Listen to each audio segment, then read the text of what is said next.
Du Covid, bien sûr, alors que le ministre de la Santé évoque une possible 5e vague. Emmanuel Macron a présenté les traitements antiviraux comme, je cite, la nouvelle arme contre le Covid. Pour en parler, nous avons le plaisir de recevoir le professeur Frédéric Adnet, chef de service des urgences à l'hôpital Avicenne, chercheur à l'INSERM et expert en essais cliniques. Bonjour professeur.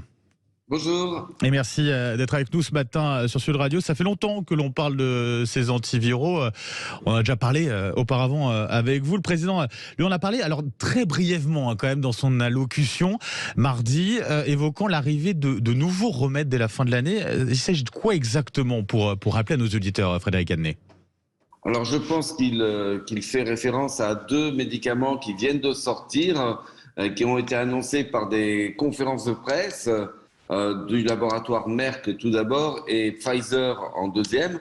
Donc 2 nouveaux médicaments qui sont cette fois-ci des antiviraux directs, c'est-à-dire des médicaments qui vont aller bloquer le virus directement dans la cellule, alors que pour l'instant nous avons comme traitement efficace soit des anticorps monoclonaux, soit évidemment en titre préventif le vaccin. Alors c'est si ça se confirme, une véritable révolution, parce que là on va avoir pour une fois des médicaments qui vont attaquer directement le virus avec l'immense avantage qu'ils se prennent par la bouche, c'est-à-dire des simples comprimés.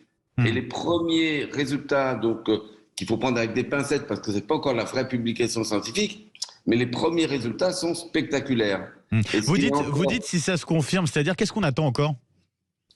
Vous savez, c'est une conférence de presse d'un laboratoire, donc forcément, il y a un habillage des résultats en faveur de ce médicament. Il faut attendre vraiment les résultats de l'essai thérapeutique, notamment sur les effets secondaires, sur réellement quelle était la méthodologie employée, pour être sûr que ce médicament a une réelle efficacité sur ce virus. Vous parlez des effets secondaires, c'est vrai que c'est un sujet très sensible quand on parle notamment du vaccin, ça l'est aussi quand on parle de médicaments. Est-ce qu'on a déjà une première idée des effets secondaires possibles sur ces traitements-là, sur ces effets secondaires et sur d'éventuelles contre-indications? Écoutez, toute la communauté scientifique n'a en tout et pour tout que ces 2 communiqués de presse. Et dans ces communiqués de presse, ils sont bien sûr rassurants sur les effets secondaires qui ont été observés durant la conduite de l'essai. Alors maintenant, il faut qu'on regarde ça à la loupe, parce que pour la molécule de Merck, on sait que ce type de molécule peut avoir un effet mutagène. Et pour l'autre molécule, qui est une molécule plus classique, qui est ce qu'on appelle une antiprotéase, il y a quand même des effets secondaires qui sont, on va dire, potentiellement moins graves. Mais il faut encore une fois bien étudier cette étude, bien regarder ce qu'ils ont observé pour être sûr de l'efficacité, de la sécurité de ce médicament. Vous avez l'air de dire, parce que là, si je vous suis bien, on parle de traitements qui se prennent justement une fois qu'on est contaminé, c'est bien ça? Tout à fait, oui. Et vous faisiez la différence avec, en l'occurrence, les traitements pris à titre préventif. Et j'ai l'impression que vous disiez que c'était mieux d'avoir ces médicaments là plutôt que ceux préventifs. Pour quelle raison? Alors, il y a beaucoup de raisons. Le premier, c'est qu'on a réellement un traitement, ce qu'on appelle nous en médecine, un traitement curatif. C'est-à-dire, dès lors qu'on présente des symptômes, on peut, et si les résultats se confirment, on peut guérir de cette maladie. Donc c'est quelque chose d'extrêmement important et tout à fait nouveau et pratiquement révolutionnaire au jour où je vous parle, où on n'a pas ce traitement qui permet d'être parfaitement curatif. La deuxième chose, et c'est pas la moindre chose, c'est que c'est un traitement qui va se prendre facilement. Actuellement, dans les traitements avec les anticorps monoclonaux à titre préventif ou lorsqu'on a les premiers symptômes de la maladie, c'est des traitements par voie intraveineuse qui nécessitent une hospitalisation. C'est extrêmement lourd. Donc là, on a aussi si vous voulez, un aspect tout à fait séduisant de ces traitements qui pourront être dispensés, on va dire, par une pharmacie, si réellement l'efficacité se confirme. La troisième chose et je dirais avec ça, qui me paraît aussi extrêmement important, c'est que c'est 2 mécanismes d'action différents pour le médicament Merck ou le médicament Pfizer. Donc on pourrait très bien envisager, s'il n'y a pas d'effet secondaire, d'associer ces 2 médicaments pour avoir une efficacité encore plus grande. Vous le disiez sur cette mise sur le marché prochaine, c'est-à-dire qu'en France, Emmanuel Macron disait d'ici la fin de l'année, ça va venir vite quand même. Ah ben, écoutez, pour le médicament de Merck, il a déjà l'autorisation en Angleterre. Donc, vous voyez, les États-Unis et l'Angleterre ont déjà commandé des milliers et des milliers de ces pilules. Donc, ça risque d'aller effectivement très vite. J'imagine qu'il y a une question que se posent beaucoup de nos auditeurs de Sud Radio. D'ailleurs, on sera avec un de nos auditeurs dans un instant au 0826 300 300. Beaucoup de nos auditeurs qui doivent se poser la question, est-ce que ces traitements vont pouvoir remplacer peut-être les vaccins, les doses de rappel? Est-ce que c'est envisageable ça ou pas? Alors, c'est deux stratégies différentes, hein. La stratégie vaccinale vise à éliminer, à éradiquer, si vous voulez, la diffusion du virus et éviter les formes graves de manière préventive.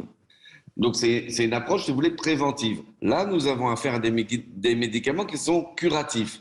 Alors, évidemment, si ces médicaments confirment les espoirs qui sont mis en eux, il sera possible de réenvisager une nouvelle politique vaccinale.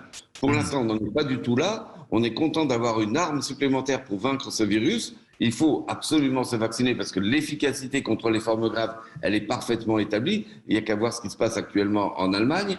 Donc, continuons la vaccination et poursuivons rapidement les essais sur ces deux médicaments. Si ça se confirme, effectivement, on pourrait revoir une politique vaccinale. Et la question qui se pose aussi, c'est est-ce qu'on va faire un petit cocorico ou pas? Parce que du côté des antiviraux, là, on parle de deux Américains. On est où, là, les Français, là-dessus, sur cette recherche-là? On avait déjà eu des soucis sur le vaccin, très clairement. Sur les traitements, c'est la même chose?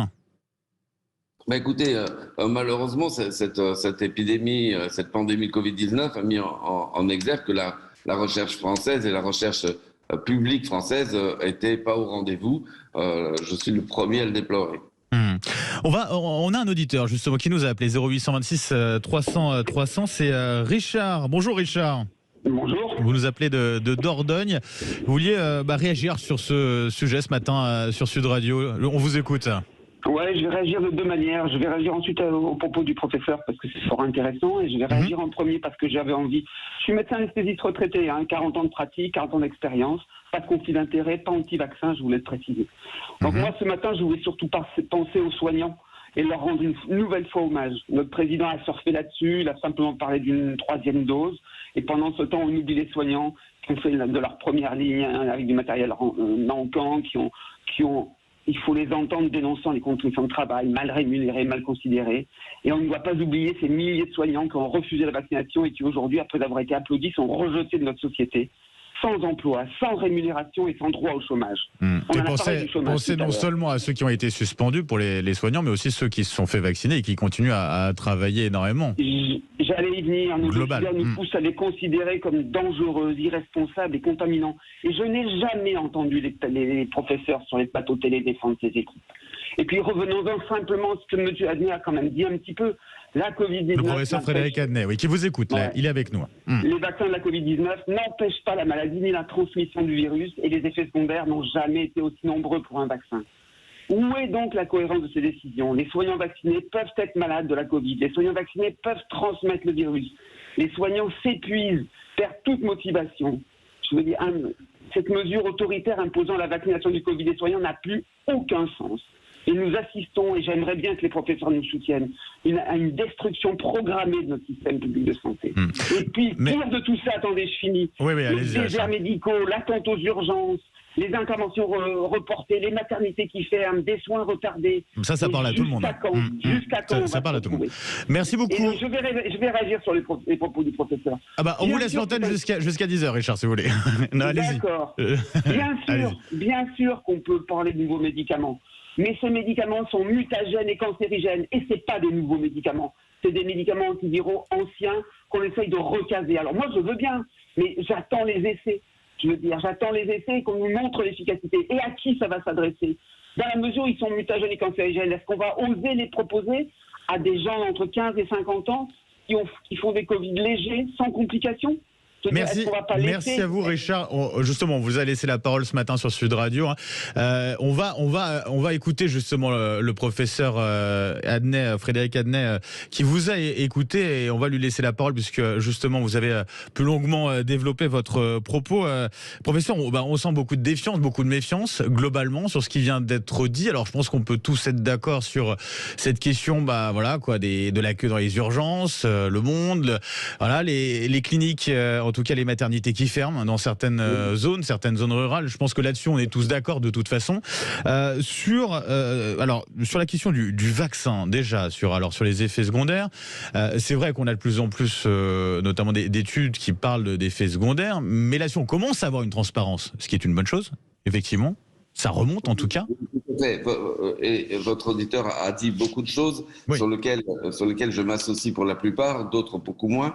Il s'est fait l'écho de la souffrance des soignants et la souffrance du monde hospitalier, en particulier de l'hôpital public qui est en grande souffrance. Comme vous savez, les personnels fuient l'hôpital public parce que les conditions de travail se sont dégradées, et principalement les infirmières, les aides-soignantes. Et je m'inscris en faux pour dire qu'on ne le dénonce pas. Je passe mon temps à le dénoncer. Et c'est une véritable catastrophe actuellement que l'on vit, puisqu'on ferme jusqu'à 15%, 20% de lits en Île-de-France par faute de personnel. 6% au niveau national, mais c'est énorme. C'est des patients qu'on ne peut pas prendre en charge et qui induisent ce qu'a dénoncé votre auditeur. Et là-dessus, je suis complètement et parfaitement d'accord avec lui. En ce qui concerne les soignants non vaccinés, je regrette. Pour moi, c'est de l'irresponsabilité. Nous devons protéger nos patients. Nous devons montrer l'exemple. Et je ne veux pas reprendre ce débat, mais la vaccination, d'abord, elle est obligatoire pour l'hépatite B, pour les soignants. Ça pose aucun problème. Ce vaccin est sûr et efficace contre les formes graves. Votre auditeur, et là je réponds à votre question, bien sûr, et ça a été une grande déception pour nous de voir qu'on pouvait attraper la Covid et transmettre la Covid tout en étant complètement vacciné. C'est vrai. Et la stratégie de l'immunité collective pour arrêter complètement le virus, forcément c'est un échec, on est forcé de le constater. Sauf que ce vaccin est parfaitement efficace pour sauver des vies, pour sauver les patients qui développent les formes graves. Et pour éviter au maximum les formes graves. En Allemagne, les régions les moins vaccinées, c'est une catastrophe chez les patients non vaccinés. C'est un véritable carnage chez les patients non vaccinés, alors que les Länder qui sont parfaitement vaccinés, les réanimations et les hospitalisations sont dans des proportions très faibles parce que les gens sont vaccinés. Donc ça, on ne peut pas le remettre en question, c'est l'état de l'art, c'est toutes les publications qui sont indépendantes, sans conflit d'intérêt avec les laboratoires, le démontrent et les enquêtes épidémiologiques le démontrent. Donc ça, il ne faut pas revenir là-dessus. Et un mot pour conclure très rapidement sur son inquiétude sur ces traitements qui pourraient être mutagènes, cancérigènes. Mais vous savez, quand il y a un nouveau traitement, il y a deux façons de l'aborder. Il y a la façon optimiste qui est un petit peu la mienne, en se disant tiens, on a quelque chose de nouveau, on va l'étudier de manière scientifique, on va regarder les études, on va regarder la méthodologie, et ça c'est mon métier. Donc évidemment, quand on a un nouveau médicament, on regarde ce qui donne en bénéfice et on regarde les risques. On a évoqué le risque mutagène du premier médicament de Merck, qui est un nucléoside et qui effectivement comporte un risque théorique de mutagénèse. On va quantifier ce risque, savoir si c'est important ou pas important, si réellement, dans la balance bénéfice-risque, ce médicament est intéressant. L'autre médicament, qui est une antiprotéase, son principe n'est pas nouveau, mais pour le médicament Pfizer, le médicament est nouveau. Et on va voir là aussi son rapport bénéfice-risque. Mais ça, si vous voulez, c'est mon métier. C'est notre métier sur tout médicament. Que ce soit contre la Covid, que ce soit contre un cancer, que ce soit... on regarde les bénéfices et les risques. Et si la balance est en faveur des bénéfices, on va utiliser ce médicament. C'est, si vous voulez, la démarche de tout médecin, de tout scientifique.